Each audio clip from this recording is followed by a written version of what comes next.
Hello guys! So my name is Carlo Matos. High school graduate lang po ako, senior high school graduate. Dati akong empleyado, sumasahod lang ng 15,000 per month. And naging empleyado ako for a year. Then pinangarap ko talaga na kumita ng malaki. Then na-realize ko na parang malabo talaga siya mangyari sa employment. Kaya pangarap ko magkaroon ng business. Kaso nga lang, hindi ko alam kung paano ako magsimula kasi wala din naman ako pang kapital until one time meron ako nakitang isang opportunity, isang community na kung saan nag-offer sa akin ng sponsorship, tutulungan daw nila akong makapagnegosyo ng libre. Okay? So sino ba naman ako para magpa-choose?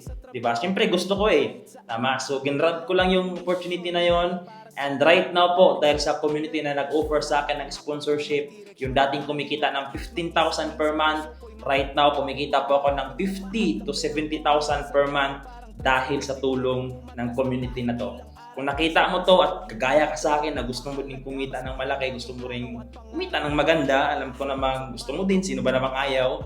So ano pang hinihintay mo? Try mo lang i-message yung page na napanoodan mo ng video na to. Malay mo, magustuhan mo din yung nakita ko.